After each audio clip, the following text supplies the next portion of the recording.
Mon oncle a fait une rencontre pendant l'été il y a plusieurs années. La seule raison pour laquelle je le crois, c'est que toute sa vie, il a toujours été un type très sérieux et n'est pas du genre à dire des mensonges. Lorsqu'il a raconté l'histoire, il avait l'air sincèrement bouleversé. Il est chauffeur de camion longue distance et un soir, il s'est arrêté sur le bord de la route dans une zone très boisée. C'était à plusieurs kilomètres au milieu de nulle part et il a dit que c'était le plus proche de Reed City dans le Michigan. Je ne me souviens pas de ce qu'il a dit qu'il faisait, mais il devait réparer quelque chose avant de pouvoir repartir. De plus, il n'avait pas de remorque à ce moment-là. Il venait de finir de réparer ses affaires et s'apprêtait à monter dans son véhicule lorsqu'il a vu un cerf venir vers lui depuis la limite des arbres. D'après lui, il avait l'air de fuir quelque chose et il a supposé qu'il s'agissait d'un ours. Il s'apprêtait à partir quand il a soudain vu quelque chose qui le regardait par la fenêtre du côté passager. Il l'a décrit comme ayant une fourrure très noire, des yeux jaunes brillants et des oreilles pointues. La chose était si proche de lui qu'il pouvait voir sa fourrure s'agiter sous l'effet de la légère brise qui soufflait. La fenêtre était ouverte, mais la créature ne semblait pas s'en apercevoir. Elle a approché sa patte de la fenêtre pour l'appuyer, mais l'a retirée sous le choc lorsqu'elle s'est aperçue que celle-ci était entrée dans le véhicule. Mon oncle porte généralement une arme sur lui, et à ce moment-là, il avait un revolver. Le nom et le calibre exact ne me reviennent pas à l'esprit. Il l'a pointé sur l'homme-chien et a appuyé sur la gâchette, lui tirant directement dans le visage.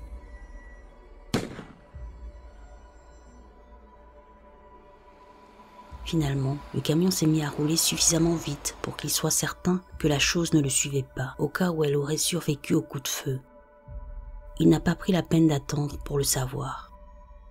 Il dit qu'il est encore troublé lorsqu'il repense à cet événement. Il l'a décrit comme dégageant une aura de pure méchanceté et de mauvaises intentions pendant les quelques secondes où il l'a affronté. Aujourd'hui encore, il fait des cauchemars à propos de cette créature. Et il a refusé d'en parler à qui que ce soit jusqu'à plusieurs années après l'événement, de peur que les gens pensent qu'il avait perdu la tête. Une autre raison pour laquelle je crois à son histoire est qu'il ne s'est jamais intéressé à l'occultisme, au surnaturel, au paranormal, aux cryptides, etc. Il ne savait pas quoi penser de cette chose qui l'a traumatisé, mais lorsqu'il m'a raconté l'histoire, je lui ai dit de se renseigner sur le Dogman. Lorsqu'il a consulté Internet, il a trouvé que les représentations de cette créature correspondaient parfaitement à ce qu'il avait vu ce jour-là.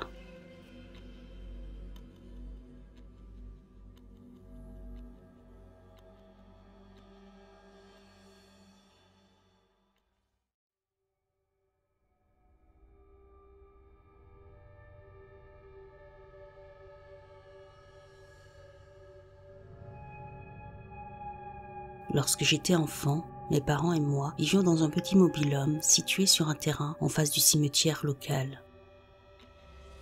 Bien que je ne me souvienne pas beaucoup de cette époque, ma famille m'a raconté cette histoire.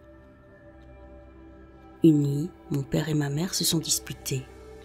Je me souviens que mon père lui avait demandé « Pourquoi laves-tu le linge à cette heure-ci » Ma mère a répondu que ce n'était pas le cas, mais on entendait la machine à laver et le sèche-linge fonctionner.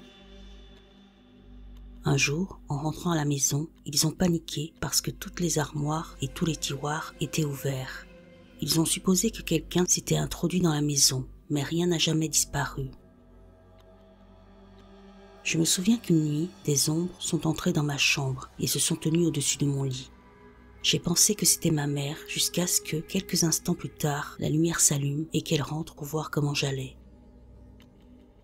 J'étais tellement effrayée que je n'ai plus jamais dormi dans mon propre lit jusqu'à l'âge de 9 ans. Le reste de l'histoire m'a été raconté par mes parents, mes grands-parents, le pasteur de mon église et un rapport de police.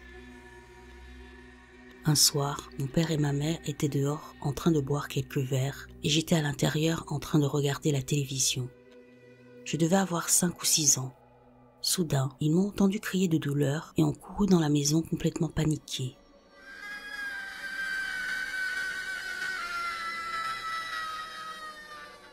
Ma mère s'est précipitée vers moi et a commencé à me demander ce qui n'allait pas. Elle a alors soulevé ma chemise pour voir si quelque chose me mordait. Il n'y avait rien, mais ma peau était pincée comme si c'était du caoutchouc. Très inquiets, mes parents sont allés chercher le téléphone pour appeler de l'aide. Au moment où mon père a attrapé le téléphone, les pincements ont cessé et la porte d'entrée s'est ouverte en claquant, comme si quelque chose venait de sortir. Mon père a alors couru dehors pour voir s'il pouvait voir ce que c'était, mais il n'y avait rien. Soudain, il a commencé à entendre une sorte de grognement provenant du dessous du mobil-home. Lorsqu'il a regardé, tout ce qu'il pouvait voir, c'était des yeux rouges injectés de sang qui le fixaient et qui grandissaient. Mon père, complètement effrayé, a sorti son fusil et a commencé à tirer sur cette chose. Cela a attiré l'attention d'un officier de police qui s'est arrêté devant la maison et a pointé son arme vers lui. Ce dernier a rapidement lâché son fusil et a dit à l'officier : « Hé mec, je suis désolé, mais quelque chose vient d'attaquer mon fils et c'est sous la caravane. » Avant même que le policier ne puisse regarder, une grande créature a sauté de dessous le mobil-home, a franchi la clôture et s'est mise à courir. Le policier est remonté dans sa voiture et s'est lancé à sa poursuite. Comme il n'avait pas de voiture à ce moment-là, mes parents ont appelé un ami de mon père et lui ont demandé de les emmener chez mes grands-parents. Une fois l'ami arrivé, mon père nous a fait monter dans la voiture et s'apprêta à partir lorsque l'officier de police est revenu. Le policier a dit à mes parents : « J'ai suivi cette chose pendant environ 800 mètres et elle a disparu. Je ne sais pas ce que c'était, mais je vous suggère de quitter la zone pour le moment, au cas où il reviendrait. » Ma mère m'a dit qu'elle n'avait jamais vu un officier de police aussi terrifié. Un soir, alors que nous roulions sur la route, un ami de mon père a regardé dans le rétroviseur et a demandé à mes parents : « Hey, vous avez vu ce truc qui nous court après ? C'est quoi ce truc ?» À ce moment-là, le camion a fait un bond, comme si quelque chose venait d'atterrir sur le plateau de chargement. Ma mère a commencé à crier de douleur, car le dos de sa main était pincé et tiré, tout comme ma peau l'avait été plus tôt. Cela a continué jusqu'à ce qu'ils atteignent la propriété de mes grands-parents. Mes grands-parents ont toujours été très religieux. Ils sont l'un des membres fondateurs de leur église et avaient l'habitude de célébrer la messe du dimanche chez eux avant que l'église n'ait suffisamment d'économies pour acheter un bâtiment. Dès que ma mère a franchi la porte d'entrée, les pincements et les tiraillements ont cessé. Mon père et elle se sont précipités chez mes grands-parents en criant et en pleurant. Ces derniers ont automatiquement supposé que ceux-ci étaient ivres ou sous l'emprise d'une substance quelconque, mais lorsqu'ils ont vu le regard de chacun d'entre nous, ils ont décidé d'appeler le pasteur immédiatement. Dès que le pasteur est arrivé, ses premiers mots ont été : « Je ne sais pas ce qui se passe et je ne veux pas vous faire paniquer, mais je ressens quelque chose d'extrêmement hostile à l'extérieur de cette maison. » Ma mère dit qu'elle a ouvert les yeux pendant la première prière, qu'elle a regardé par la fenêtre et qu'elle a vu des yeux rouges injectés de sang qui fixaient la maison. Cette nuit-là, ma mère affirme également qu'au milieu de la nuit, elle s'est réveillée et a entendu 3 coups frapper à la fenêtre. Elle a dit qu'elle pouvait voir par la fenêtre une grande créature marchant d'avant en arrière juste devant la porte. Elle a dit qu'elle trouvait cela étrange, comme si la créature ne pouvait pas entrer dans la propriété. Après cette nuit-là, les choses se sont apparemment calmées. Il ne s'est plus rien passé de vraiment bizarre dans cette caravane. Ma famille a déménagé quelques mois plus tard, mais même les locataires et les personnes qui y vivent aujourd'hui affirment qu'il ne leur est rien arrivé, mais il y a bien quelque chose qui est là et qui se souvient de nous. Mes parents sont passés en voiture une nuit et ont vu 3 chiens sauter du cimetière et se percher comme des oiseaux sur la clôture en regardant la voiture passer. J'ai également eu mon premier accident dans la même rue devant le cimetière. J'ai soudainement perdu le contrôle de ma voiture et j'ai percuté une conduite de gaz. Ma grand-mère est décédée et a été enterrée dans ce cimetière et depuis, il ne s'est rien passé. J'aime à penser qu'elle remet ces créatures à leur place et qu'elle agit comme un ange gardien.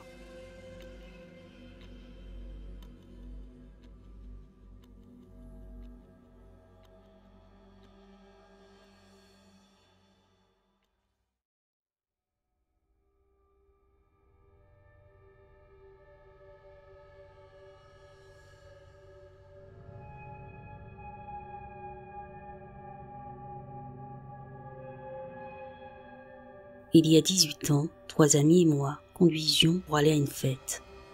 Nous n'avions pas bu avant ça. Il était environ 23 heures ou minuit et nous nous arrêtons à un stop.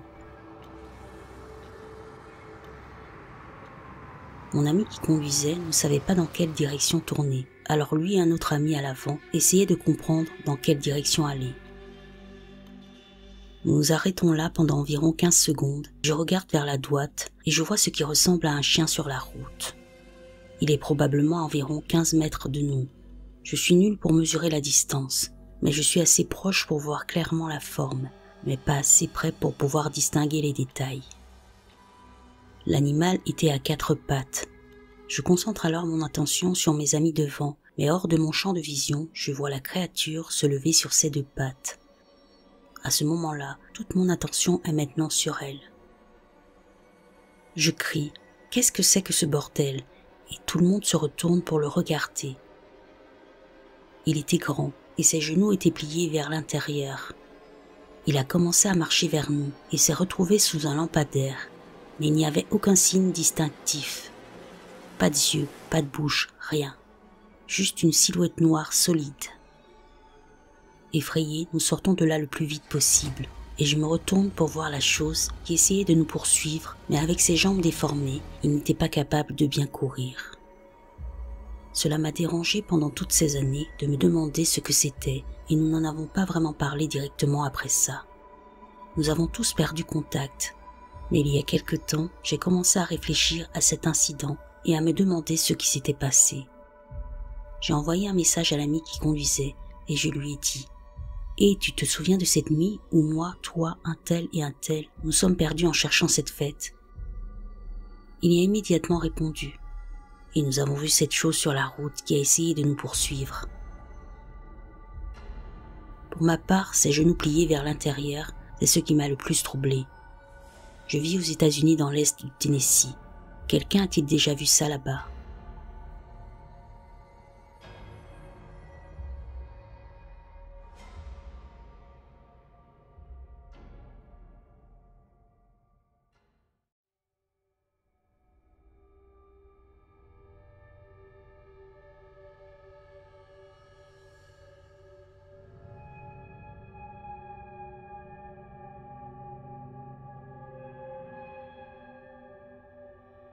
Il y a plusieurs années, lorsque j'étais enfant, j'ai invité mes amis Matt et Aaron à passer la nuit chez moi. Nous avons commencé par les jeux vidéo et les pizzas habituelles jusqu'à ce qu'il fasse assez sombre pour jouer à notre jeu préféré, le ball tag. Le principe de ce jeu est assez simple.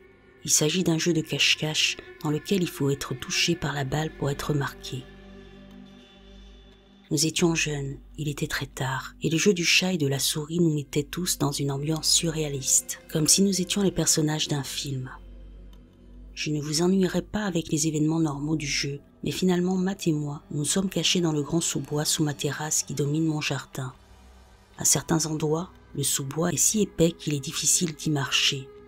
À d'autres endroits, il n'est recouvert que d'herbe haute, ce qui permet de le voir sur presque toute sa longueur. Matt et moi étions en train de discuter, quand soudain, le pont au-dessus de nos têtes a commencé à grincer. Nous sommes immédiatement devenus silencieux, surpris par la rapidité avec laquelle Aaron avait dû arriver là. Puis nous avons entendu des bruits de pas sur le pont, au-dessus de nos têtes. On aurait dit que la personne marchait en cercle juste au-dessus de nous, comme un vautour qui tourne autour de sa proie. Aussi vite que ça a commencé, ça s'est arrêté brusquement. Ce qui était étrange, c'est que les pas commençaient et s'arrêtaient trop loin de la pelouse que la personne ait pu arriver à cet endroit sans faire d'autres pas pour y arriver. J'ai commencé à chuchoter cette observation à Matt avant d'être interrompu par Aaron qui très discrètement criait sa frustration de ne pas pouvoir nous trouver. Le passage rapide de l'effrayant et du paranormal au normal aurait presque été drôle si les cris d'Aaron n'étaient pas venus de la cour avant parce que ça signifiait qu'il ne pouvait pas être celui qui avait fait les pas sur la terrasse dans l'arrière-cour. Nous voulions alerter Aaron, mais nous étions trop effrayés à l'idée que notre présence soit connue pour faire quoi que ce soit. Finalement, Aaron est entré dans le jardin. Il a scruté les environs à la recherche d'indices évidents de notre cachette. Le fait qu'il n'ait rien vu qu'il vaille la peine de crier, Matt et moi avons pris la confiance nécessaire pour sortir des buissons et par la suite me faire lancer une balle au visage et raconter à Aaron ce qui s'était passé. Effrayé, il a déclaré qu'il avait lui aussi vécu quelque chose de similaire. Apparemment, un peu plus tôt, il s'était caché sous le pont dans une partie plus visible du sous-bois. De l'autre côté de la zone visible, il a vu une grande silhouette sombre descendre silencieusement et s'accroupir. Pensant qu'il s'agissait de la personne qui se cachait, Aaron lui a rendu l'appareil avant de m'entendre m'exclamer que j'avais attrapé Matt et qu'il était maintenant ailleurs dans la cour. Stupéfait, il s'est retourné vers l'endroit où se cachait la silhouette. Et s'il y avait quelqu'un, il ne pouvait plus le distinguer. Cela m'échappe maintenant, mais pour une raison ou une autre, nous avons recommencé à jouer au ball tag. Malheureusement pour moi, Aaron m'avait frappé avec la balle en dernier, et j'étais maintenant le bouc émissaire. Jeune et pratiquement seul, j'ai erré dans la cour, cherchant désespérément l'un de mes amis pour pouvoir le toucher et faire équipe avec l'autre. J'ai fini par trouver Aaron dans le jardin. Aaron s'est précipité hors de sa cachette et j'ai visé et lancé la balle sur lui. J'ai raté mon coup. Aussi vite que possible, j'ai ramassé la balle et je me suis lancé à sa poursuite. Il était déjà à bonne distance de moi, mais je l'ai vu s'écraser dans les buissons et dévaler la colline dans le sous-bois. J'ai sprinté après lui et avant de me rendre compte, j'étais entouré de feuilles, de lianes et de petits arbres. J'ai cherché des signes d'Aaron. Tout en bas de la pente, je pouvais voir de petits buissons feuillus qui se balançaient lentement. J'ai glissé les yeux jusqu'à ce que j'aperçoive très légèrement ce qui ressemblait à une silhouette sombre cachée en position fétale. N'étant pas certain qu'il s'agissait vraiment d'une personne, j'ai tenté ma chance et j'ai tiré. La balle a touché la cible. J'ai entendu un léger bruit, j'ai pivoté et je me suis exclamé triomphalement qu'Aaron était maintenant la cible. C'est que ce dernier est sorti d'un mur de feuilles directement sur ma droite et m'a dit « De quoi tu parles ? Il n'a même pas lancé la balle dans ma direction. » Sous l'effet de l'adrénaline, je me suis contenté de répondre « Oh, alors j'ai Matt. C'est toi, Matt ?» Et j'ai continué à marcher vers le sommet de la colline. Au sommet, j'ai regardé vers le bas et j'ai attendu une réponse. « Hé Matt, je t'ai eu, c'est toi maintenant. » Toujours pas de réponse. En colère, j'ai continué à marcher. Aaron est resté là où il était.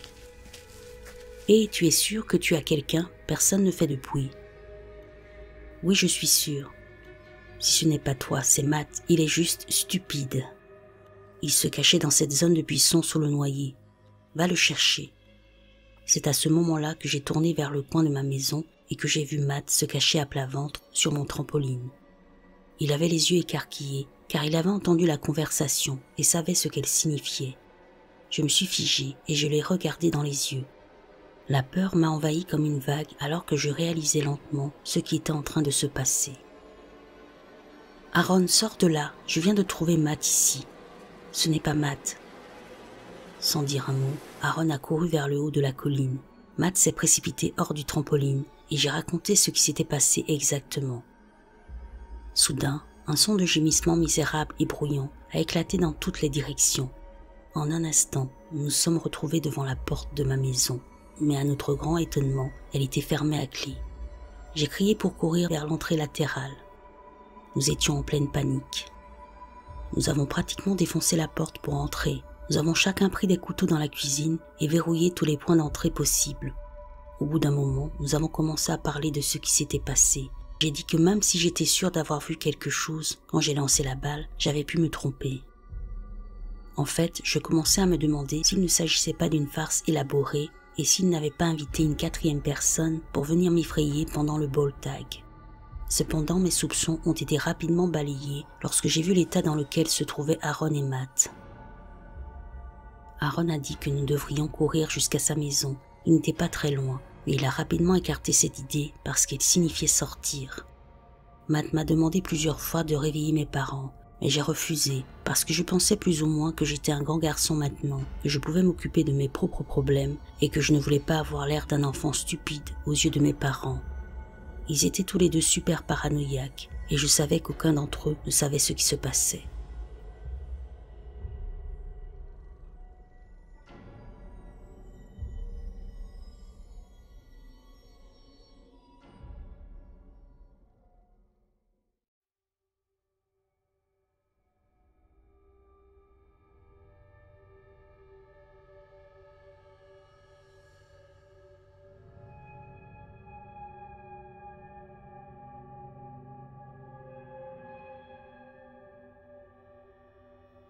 J'ai vécu une sacrée expérience à l'âge de 17 ans.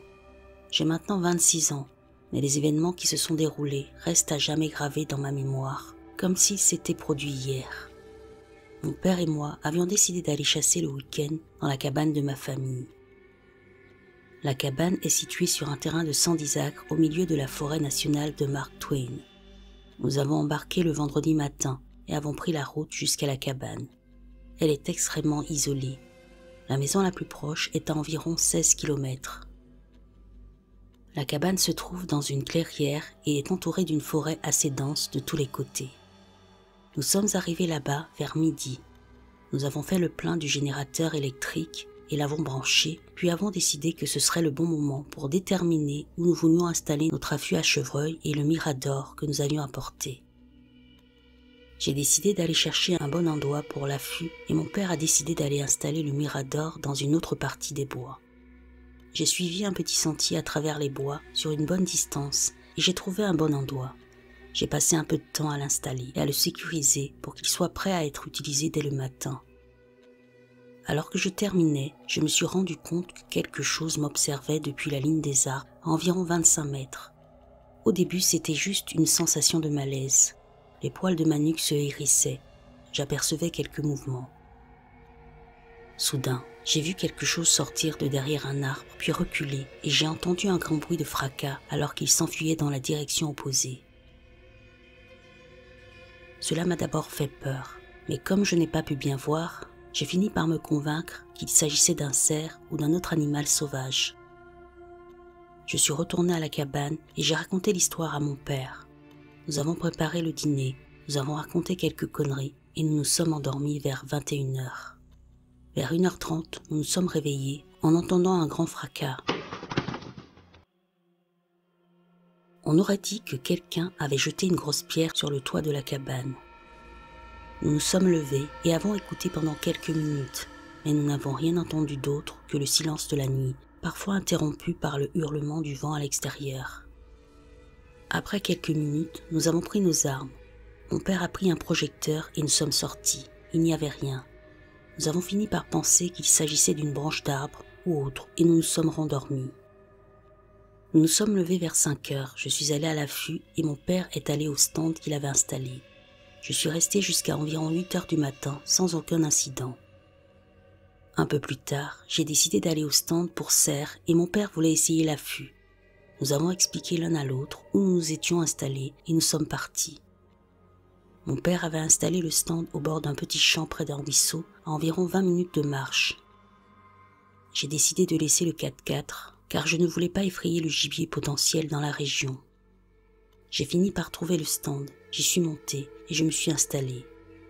Ça faisait un moment que j'étais assis et je n'avais rien vu d'autre que quelques lapins et des tonnes d'écureuils. Le soleil commençait à se coucher et j'étais prêt à prendre le sentier pour retourner à la cabane avant que la nuit ne tombe. Le soleil était suffisamment bas pour que les bois soient à moitié sombres et sinistres, dessinant des silhouettes bizarres à la lisière des ombres. Alors que j'envisageais de descendre, j'ai entendu un bruissement provenant des broussailles à ma droite. J'ai regardé en espérant voir un gros mâle, mais je me suis immédiatement figé de peur. À moins de 15 mètres de moi se tenait une énorme créature debout, couverte de poils bruns roux, qui me regardait fixement. Son visage semblait presque humain, mais ce n'était pas un humain. Cette chose dégageait une odeur de vieux marcs de café ou d'ordures. Elle mesurait environ 2 mètres de haut. C'était énorme et massif. Je n'insisterai jamais assez sur la taille de cette chose. Elle aurait pu me déchiqueter sans problème. Le mirador était à environ 3 mètres de hauteur et il aurait pu s'approcher et m'arracher de là. J'étais terrifié. Il s'est retourné et s'est enfoncé dans des broussailles épaisses et je l'ai perdu de vue. J'ai saisi ma chance, j'ai sauté du stand et je me suis hâté de retourner à la cabane. Pendant que je marchais, j'étais complètement paniqué et effrayé. Mon cœur battait si fort que je le sentais dans ma tête. Je commençais à me calmer un peu en pensant qu'il était parti dans une autre direction quand j'ai entendu une branche se casser pas très loin derrière moi, à l'écart du sentier dans les broussailles. Puis j'ai entendu d'autres bruissements.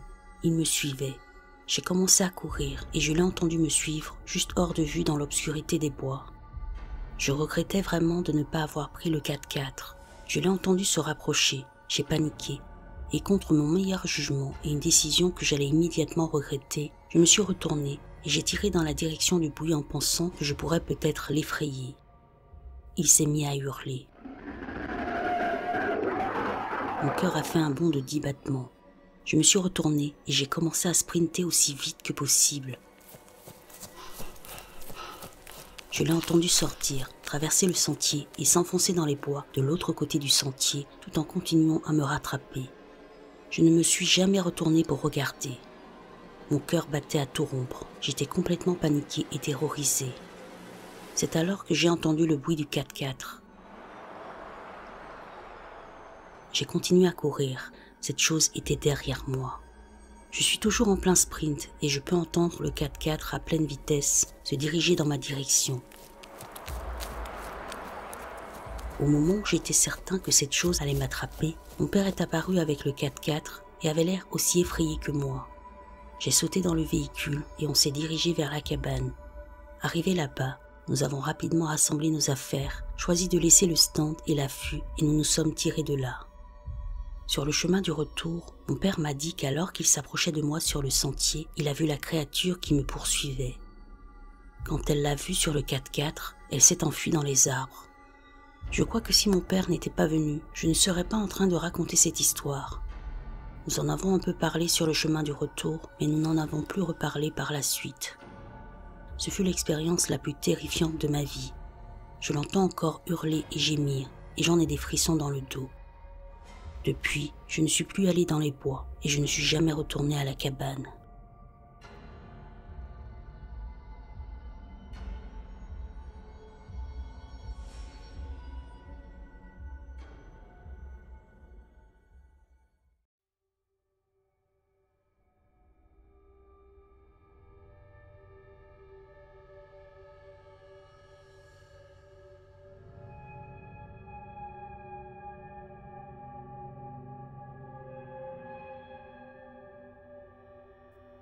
Ça s'est passé en 2005 pendant l'ouragan Katrina.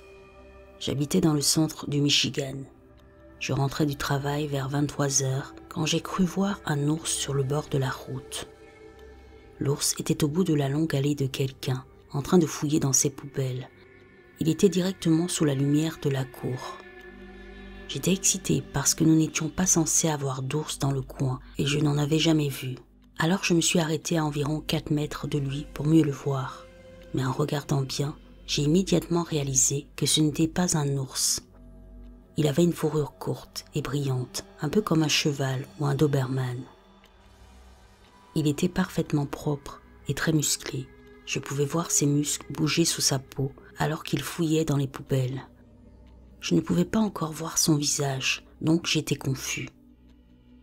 Il mangeait quelque chose dans la poubelle et n'avait pas pris la peine de me regarder. Quand il l'a fait, à ce moment-là, tout ce à quoi je pouvais penser était Dogman ou loup-garou. Il avait un visage hideux et terrifiant.